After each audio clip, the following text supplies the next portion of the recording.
नमस्कार, जय हिंद, जय भारत। आप देख रहे हैं लीडली.com और आप एक गाड़ी जो मेरे पीछे देख रहे हैं, गाड़ी है Fortuner, number UP 16 AM 6060 VIP number है। और वीआईपी के साथ साथ इस गाड़ी को और ज़्यादा वीआईपी बनाती है इसका ब्लड प्रूफ होना। और ब्लड प्रूफ गाड़ी आप देखिए, ये 4 शीशे बताए जा रहे हैं कि जो गाड़ी दिल्ली पुलिस ने बताया कि जो अपराधी के पास से ये गाड़ी बरामद हुई है, ये पूर्ण रूप से ब्लड प्रूफ है। और साथ ही साथ डीसीपी नॉर्थ ईस्ट ने चिंता भी जताई कि जिस समय उन अपराधियों को पकड़ा जा रहा था उस समय हमें पूरा ट्रैफिक रोकना पड़ा, क्योंकि इस तरह की गाड़ी से किसी का भी एस्केप हो जाना बहुत ही आसान था। कारण यदि पुलिस गोली चलाती तो उस गोली की किसी भी तरह की कोई भी हार्मनेस या कोई दिक्कत इन अपराधियों को बिल्कुल नहीं होनी थी। और गाड़ी बहुत हैवी और बहुत बड़ी गाड़ी थी, इसके चलते छोटे छोटे जितना भी ट्रैफिक था सबको वो उड़ाकर एस्केप कर जाते। इसके लिए पूरा ट्रैप लगाया गया सीलमपुर चौक पर, उसके बाद सारा ट्रैफिक रोक दिया गया। और उसके बाद जब ये गाड़ी एंटर होती है उसको चारों तरफ से घेर कर इसको रोक लिया जाता है और चारों ही अपराधी को वक्त रहते पकड़ लिया जाता है। और साथ में उनके साथ से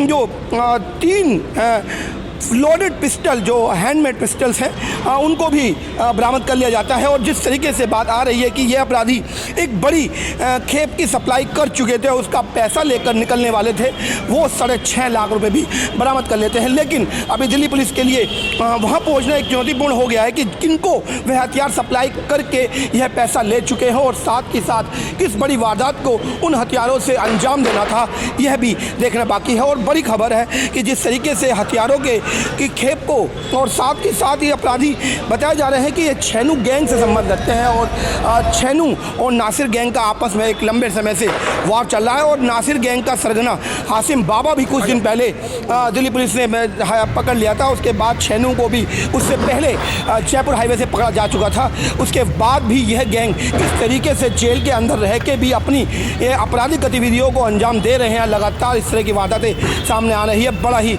चिंताजनक है। दिल्ली पुलिस में पिछले 4 महीने से प्रोएक्टिव पुलिसिंग की स्ट्रेटजी हमारे पुलिस आयुक्त महोदय ने शुरू की है। उस स्ट्रेटजी के तहत नॉर्थ ईस्ट डिस्ट्रिक्ट में एक स्पेशल इनिशिएटिव लॉन्च किया गया है अंकुश के नाम से, जिसके तहत वांटेड क्रिमिनल्स, हैबिचुअल ऑफेंडर्स और जो लोग सस्पेक्टेड हैं या इसी तरह के अवैध वेपन लेकर घूमते हैं, उनकी एक धरपकड़ का अभियान बड़े जोर शोर से चलाए हुए हैं। उसके तहत हमें काफ़ी सक्सेस मिली है। इसी सिलसिले में पूरी तरह से अवैध हथियार की सप्लाई का काम बंद हो, नॉर्थ ईस्ट डिस्ट्रिक्ट ने एक स्पेशल ऑपरेशन लॉन्च किया, जिसके तहत कुछ इंफॉर्मेशन डेवलप की गई और हमारे को इंटेलिजेंस मिली। उस इंटेलिजेंस के आधार पर एक पुलिस टीम बनाई गई, जिसने आज जो रात बीती है उसमें लगभग 1:30 बजे के आसपास एक फॉर्च्यूनर गाड़ी को इंटरसेप्ट किया, जिसमें 4 अपराधी पकड़े गए, जिनमें से चारों के चारों की तलाशी ली गई तो उनके पास से कुछ अवैध हथियार, कैश और कम्युनिकेशन मिला है। फर्दर इन्वेस्टिगेशन जो अभी तक हुआ है, प्रिलिमिनरी इन्वेस्टिगेशन, उसमें जो ये 4 अपराधी हैं छेनू गैंग से संबंध रखते हैं और ये आर्म सप्लाई का काम करते हैं। इन चारों के नाम मैं आपको बताना चाहूँगा। मुमताज़ नाम का अपराधी है जिसकी प्रीवियस इन्वॉल्वमेंट 23 है, जो मकोका में भी बंद हुआ था और कुछ दिन पहले वो बेल आउट हुआ था। ये यूपी पुलिस में भी इस पर रिवॉर्ड है और ये एक्सटर्नली भी रहा हुआ है और छेनू गैंग से ये संबंध रखता है। इसके अलावा शाहरुख है, जिसकी प्रीवियस इन्वॉल्वमेंट है 2, जो मर्डर के केस में इन्वॉल्व है। और जो मुमताज़ है ये इसके साथ काम करता है। और एक इरशाद है, ये इसकी कोई प्रीवियस इन्वॉल्वमेंट नहीं है। चौथा है समीर, इसकी एक प्रीवियस इन्वॉल्वमेंट है।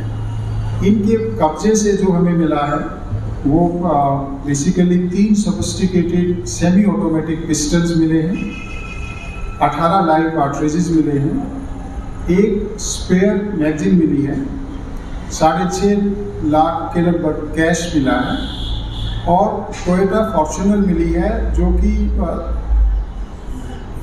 बुलेट प्रूफ गाड़ी है। तो इससे ये क्लियर होता है कि जो ये अपराधी हैं ये ऑटोमेटिक वेपन लेकर और बुलेट प्रूफ गाड़ी में चलते हैं, ताकि अगर कहीं पर कोई पुलिस की कार्रवाई होती है या कोई दूसरा अपोजिट गैंग कोई कार्रवाई करता है तो इनका गाड़ी बुलेट प्रूफ है और ये ऑटोमेटिक वेपन रखे हुए हैं। इसके अलावा ये लोग यूपी में से आर्म्स प्रोक्योर करते हैं और दिल्ली में सप्लाई करते हैं।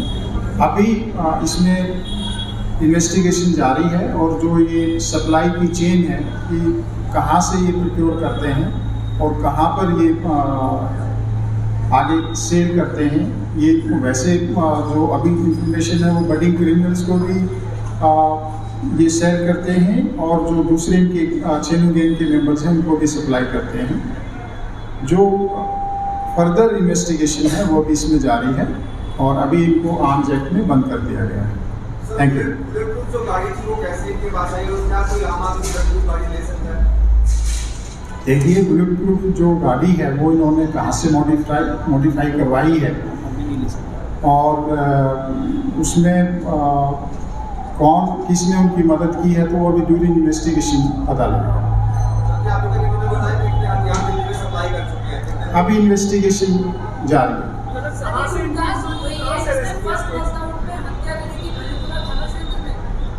जी,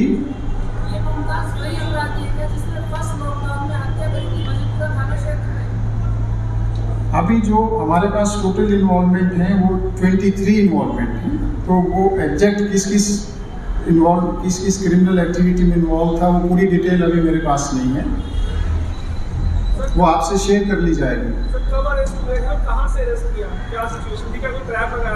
जी, इसके लिए ट्रैप लगाया गया था सीलिमपुर जो मेट्रो फ्लाईओवर है, मेट्रो स्टेशन के पास, उस पर ट्रैप लगाया गया था। हमारे पास इंफॉर्मेशन थी पिछले 10-15 दिन से और उसके आधार पर इसको इंटरसेप्ट किया गया। जो छेनू गैंग था, जो छेनू था वो जयपुर हाईवे से पकड़ा गया था कुछ दिन पहले, तो अभी तक जेल में या उसकी रिहाई हो चुकी है, उसके बाद इन्होंने इसकी एक्टिविटी करी है?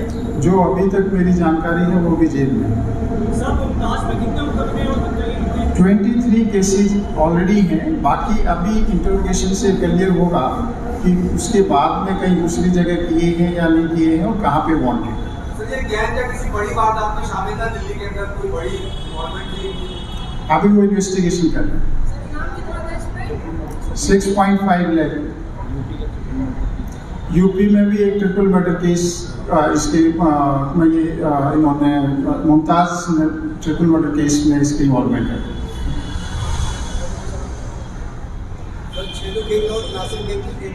हमेशा क्या इसमें कोई बड़ी वारदात करने के लिए आए थे विधानसभा के अंदर? अभी तक जो हमें सस्पिशन है वो ये है कि कोई न कोई ये क्रिमिनल एक्टिविटी करना चाह रहे थे और ये आर्म्स सप्लाई करने के लिए यूपी में इनका जाने का प्लान था अलीगढ़ में। बाकी इंटरोगेशन के दौरान जो चीज़ें आएंगी वो फिर शेयर की जाएंगी। 3 हथियारों के अलावा कोई खेप की भी कोई जानकारी मिली है कि कोई खेप पकड़ी जा सकती है? उसके लिए अभी इंटरोगेशन चल रही है। Thank you.